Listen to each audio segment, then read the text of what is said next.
Sunday ആയതുകൊണ്ട് നല്ല late ആയിട്ടോ എനിക്ക് എന്റെ റൂമിൽ എല്ലാവരും നാട്ടിൽ പോയിട്ട് ഞാൻ അപ്പുക്കുട്ടിന്റെ കൂടെ ആയിട്ടാണ് കിടന്നത്. ഞാൻ എണീറ്റ് നോക്കുമ്പോൾ അപ്പുക്കുട്ടി എണീറ്റില്ല. റൂമിൽ പിന്നെ സയ്യുള്ളത് സൈ പിന്നെ നേരത്തെ എണീക്കിട്ടോ. വീട്ടിൽ നിന്നാണെങ്കിലും ഞാൻ ഒറ്റയ്ക്ക് റൂമിൽ കിടക്കാറില്ല കേട്ടോ, കാരണം എനിക്ക് നല്ല പേടിയാ. ഇപ്പോഴും ഞാൻ അച്ഛനും അമ്മേനെ കൂടെ തന്നെ കിടക്കാറ്. അപ്പോൾ ഒറ്റയ്ക്ക് കിടക്കാന്ന് പറഞ്ഞാൽ എനിക്ക് കുറച്ച് ബുദ്ധിമുട്ടുള്ള കാര്യം. അതിൽ തന്നെ എണീറ്റ് കഴിഞ്ഞ് ഡോർ തുറന്നു ഈ ഒരു വ്യൂ ആട്ടോ, അത് കാണുമ്പോൾ നല്ലൊരു സുഖം.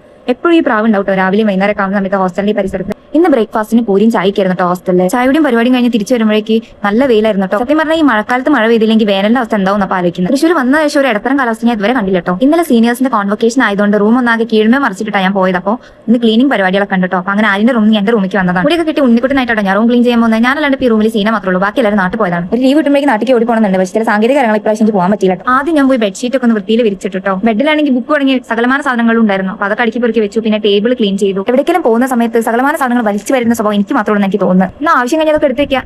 അതുമില്ല. അപ്പൊ ഞാൻ ഈ കണ്ട സത്യങ്ങളൊക്കെ വിളിച്ചു പറഞ്ഞാൽ എന്താ ചെയ്യാം, എങ്ങാനും ഞാൻ ഇല്ലാത്ത കാര്യങ്ങളോട് പറഞ്ഞു കഴിഞ്ഞാൽ കമന്റ് ബോക്സിൽ എന്റെ അമ്മ ഉള്ള കാര്യമുള്ള പോലെ പറയും. അപ്പൊ അതിനേക്കാൾ നല്ല ഞാനുള്ളത് ആദ്യം പറയണല്ലോ. ഈ വീഡിയോ കാണുമ്പോൾ എന്റെ അമ്മ വിചാരിക്കുന്നുണ്ടാവും വീട്ടിൽ നിന്ന് ഒരു പെണ്ണ് താഴെ വേണം എടുത്ത് വെക്കാത്ത പെണ്ണാണ് ഇതൊക്കെ ഒറ്റയ്ക്ക് ചെയ്യണ്ടല്ലോ. അമ്മ പ്രൗഡ് ആവുണ്ടോ എനിക്കറിയാം. വീട്ടിൽ നല്ല തട്ടിപ്പായതുകൊണ്ട് തന്നെ ഹോസ്റ്റലിൽ തന്നെ അത്യാവശ്യം നല്ല ബുദ്ധിമുട്ടുണ്ടായിരുന്നു ഫസ്റ്റ് ഒക്കെ. പിന്നെ അഡ്ജസ്റ്റ് ചെയ്യാൻ തുടങ്ങി, എല്ലാ കാര്യങ്ങളും മനസ്സിലാക്കി പ്രവർത്തിക്കാൻ തുടങ്ങി. ഇപ്പൊ സത്യം പറഞ്ഞ വീട് പോലെ തന്നെ കേട്ടോ ഹോസ്റ്റലും. ഫ്രണ്ട്സ് എന്നുള്ളതിനപ്പുറത്ത് ഇവരൊക്കെ എന്റെ ഫാമിലി പോലെ തന്നെയാണ്. ടേബിളിന് മേലത്തെ ക്ലീനിങ് കഴിഞ്ഞപ്പോൾ ടേബിളിന് താഴെ ഞാൻ യുദ്ധം കഴിച്ച പോലെ ആക്കിയിട്ടുണ്ടായിരുന്നു. അപ്പൊ അതൊക്കെ ക്ലീൻ ചെയ്ത് കുറെ ബുക്കും ഫയലുകളൊക്കെ ഉണ്ടായിരുന്നു. അപ്പൊ അതെല്ലാം കൂടി ഞാൻ അടുക്കി പെറുക്കി വെച്ചു. സത്യം പറഞ്ഞാൽ ഇക്കണ്ട പണിയെല്ലാം ചെയ്യുന്ന തന്നെ അജു, മുഫി, ശ്രീ എല്ലാവരും നാട്ടിൽ പോയി. അപ്പോൾ ഞങ്ങളുടെ കൂട്ടത്തിൽ ഒരാളില്ലെങ്കിൽ തന്നെ ആ ഒരു വലിയൊരു ആബ്സെൻസ് നമുക്ക് നല്ലോണം മനസ്സിലാവും. അപ്പൊ അതിനോട് അഡ്ജസ്റ്റ് ചെയ്യാൻ വേണ്ടിയിട്ടാണ്. ഈ ടേബിളൊക്കെ ഇങ്ങനെ കുട്ടപ്പനായിട്ട് കാണുമ്പോൾ കിട്ടുന്ന ഒരു സമാധാനം. എന്തൊരു സുഖം അറിയും. അതിനുശേഷം ഒരു ലോഡ് തുണി വലിച്ചു വരിട്ടുണ്ടായിരുന്നു. അത് അടുക്കി പെറുക്കി മടക്കി എടുത്ത് വെച്ചു. ഇന്നിപ്പോ സത്യം പറഞ്ഞാൽ അപ്പുക്കുട്ടനും കൂടി ഇവിടെ ഇല്ലെങ്കിൽ ഞാൻ ചത്തേനെ. അപ്പുക്കുട്ട അല്ലെങ്കിൽ സത്യം പറഞ്ഞാൽ കഞ്ഞിയിൽ ഉപ്പില്ലാത്ത അവസ്ഥ. ഞങ്ങളുടെ കൂട്ടത്തിൽ ഏറ്റവും കൂടുതൽ എന്റർടൈനിങ് ആയിട്ടുള്ള ആൾ മുപ്പരാട്ടോ. ഒരുവിധം പണിയൊക്കെ കഴിഞ്ഞപ്പോൾ ഞാൻ എല്ലാം തൂക്കാൻ തുടങ്ങിട്ടോ. ഈ റൂമിൽ പൊടിയുള്ളതിനേക്കാൾ കൂടുതൽ ഞങ്ങൾ 4 പേരുടെ മുടി. ഇവിടെ നമുക്ക് ക്ലോറിമാട്ടർ ആയതുകൊണ്ട് തന്നെ മുടി നല്ല രീതിക്ക് കൊഴിയുന്നുണ്ട് കേട്ടോ. മുടി കൊഴിഞ്ഞപ്പോൾ എന്റെ പേര് ചോട്ടാവിമിലെ രാത്രി മുടി പോലെ ആവുന്ന. ഒരു വർഷം കൂടി അല്ലേന്ന് ആലോചിക്കുമ്പോൾ ഞാൻ അതൊക്കെ അങ്ങ് കളയും. പിന്നെ ഫ്രണ്ട്സിനും കൂടി ആലോചിക്കുന്ന സമയത്ത് ഇവിടെ വിട്ട് പോകാന്നുള്ള കാര്യം ഭയങ്കര റിസ്ക്കാണ്. അങ്ങനെ റൂം നല്ല കുട്ടപ്പനൊക്കെ ഞാൻ നല്ല കുളിക്കാൻ പോയിട്ടോ.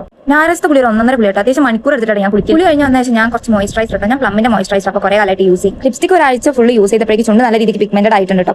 ഞാൻ സ്ഥിരമായിട്ട് യൂസ് ചെയ്യുന്ന ലിപ് ബാം എടുക്കാൻ ഞാൻ മറന്നുപോയി. ഇനിയിപ്പോൾ വീട്ടിൽ പോയിട്ടാണ് ഇതൊക്കെ ഒന്ന് ഫിക്സ് ചെയ്യും. ഫുഡ് കഴിക്കാൻ പോയി ഇനി 1.5 മണിക്കൂർ സമയമുള്ളതുകൊണ്ട് ഞാൻ സീനിയറിന്റെ അടുത്ത് ഒരു ബുക്ക് വാങ്ങിച്ചിട്ടോ. ഇതായിട്ട് ഫോൺ കൈ കിട്ടുന്നതിന് തൊട്ട് മുമ്പ് വരെ നല്ല രീതിക്ക് വായനശീലുണ്ടായിരുന്നു. ഇവിടെ വന്ന ശേഷം അതൊക്കെ കംപ്ലീറ്റ് മുടങ്ങിയത്. നല്ല ബോറടി ഉള്ളതുകൊണ്ടോ ഞാൻ അവിടെ ബുക്ക് വാങ്ങി. കുറച്ച് നേരം ബുക്ക് വെച്ചാൽ ഞങ്ങൾ ലഞ്ചിന് പോയിട്ടോ.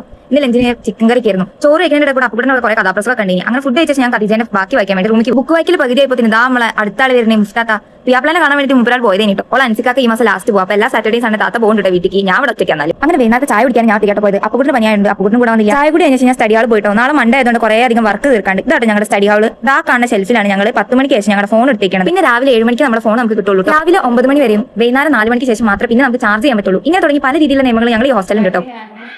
എന്താന്ന് നാളെ പോവാ ഉറപ്പിച്ച്. അപ്പൊ നാളെ അല്ലെങ്കിൽ ബുധനാഴ്ച ഞാൻ വീട്ടിലേക്ക് പോകും. അപ്പുകുട്ടിന് പനിയാണ് നിങ്ങളെല്ലാം അറിയിക്കാൻ വേണ്ടി വന്നാട്ടോ. കുറെ നേരം എന്നെ ചൊറിഞ്ഞാൽ അവിടെ ഇവിടെ തിരിഞ്ഞടിച്ചത് പിന്നെയും തിരിച്ചു പോയിട്ടോ. ആൾ വരുന്നതും പോണതും ആരും അല്ല കേട്ടോ. മിന്നൽ മുരളിനെ പോലെയാണ്. മൊത്തത്തിൽ ഒരു കോളുകൾക്കും സൃഷ്ടിച്ച ശേഷം ആര് പോയപ്പോൾ ഞാൻ പിന്നെ പഠിക്കാൻ തുടങ്ങി. കുറെ അധികം പഠിക്കാൻ കേട്ടോ. എഴുതിയിട്ട് തീരല്ലേ, അത് എപ്പോഴാണ് അവസാനിക്കാന്നല്ല. മെഗാ സീരിയൽ പോലെ വീഡിയോ കാണുന്ന സമയത്ത് നിങ്ങൾക്ക് ഞാൻ നല്ല ആസ്വദിച്ച് പഠിക്കാൻ കേട്ടോ. പക്ഷേ സയന്റിസ്റ്റിനെ ഓരോ മൂത്തമ്മമാരെയൊക്കെ നല്ലോണം പ്രാക്ടീസ് തന്നെ ഞാനും പഠിക്കുന്നത്. ആപ്പിൾ വീണത് തൊട്ട് പിന്നെ അങ്ങോട്ടേക്ക് ഞങ്ങളുടെ കുട്ടികളുടെ അധോഗതി വെള്ളാഴ്ച കണ്ടുപിടിക്കുക. കണ്ടുപിടിച്ചാലും കുഴപ്പമില്ല. അതൊക്കെ ഞങ്ങൾ പഠിക്കാൻ വേണ്ടിയില്ലേ. അതാണ് ഞങ്ങളുടെ വിഷമം. സാരില്ല തൊട്ട് തുറക്കല്ലേ ഇനി ഞങ്ങൾ ശീലായിക്കോളൂ. ഞാൻ പഠിക്കാൻ ഇൻസ്പയർഡ് ആയിട്ട് കുറച്ച് കഴിഞ്ഞിട്ട് അപ്പൂട്ടിന് വന്ന് അവിടെ നിന്ന് പഠിക്കാൻ തുടങ്ങിട്ടോ. പയ്യനെ കൃഷി വന്നു നോക്കി. ഡിഗ്രി ആയ ശേഷം മരുഭൂമിയിൽ മഴ പെയ്യണ പോലെ കേട്ടോ ഞങ്ങളൊക്കെ പഠിക്കാറില്ലേ. അത് കണ്ട് അത്ഭുതത്തോടെ വന്ന് നോക്കിയായിരിക്കും ദൃശ്യം. 4:00 നോട്ട് എഴുതാൻ തുടങ്ങിയിട്ട് ഏതാണ്ട് 6 മണി ആയപ്പോഴാണ് നോട്ട്സ് കംപ്ലീറ്റ് ആക്കി. അത് കഴിഞ്ഞ് റൂമിലെത്തി ഞാൻ കുറച്ച് നേരം മാൾസിന്റെ ലിപ് ലൈനേഴ്സ് തപ്പി നോക്കി. ഡിന്നർ കഴിക്കാൻ അപ്പുകുട്ടിന് മുഫിയും കൂടി വിളിച്ചിട്ട് എന്താ പിന്നെ നോക്ക് വീഡിയോ എടുക്കുന്ന പറഞ്ഞപ്പോൾ ലിപ് ബാം ഒക്കെ വന്ന 2 കൂടി അത്യാവശ്യം നല്ല ടയർഡായി തോന്നുന്നു. നമുക്ക് ഫുഡ് തട്ടിയിട്ട് കേട്ടോ. ഇന്നത്തെ ഫുഡ് ഇതാട്ടോ. അവിടെ അപ്പൊ തന്നെ ഞങ്ങൾക്ക് മധുരം കഴിക്കുന്നത് നിർബന്ധം. പാക്കറ്റ് പൊട്ടിച്ച് മാത്രം ഓർമ്മയുള്ളൂ. ഇത് വഴിക്കത് തീർന്ന് ഞങ്ങൾക്ക് അറിയില്ല കേട്ടോ. കുറച്ച് നല്ല മഴ പെയ്യുന്നുണ്ട്. നാളെ തൃശ്ശൂർ കലക്ടർ ലീവ് എന്നുള്ള പ്രതീക്ഷയിലെ ടെല്ലിരിക്കണം. ഇപ്പൊ കിട്ടും നോക്കിയിരി. പ്രേയർ കഴിഞ്ഞ് ഞങ്ങൾ സമാധി. അപ്പൊ ഗുഡ് നൈറ്റ്.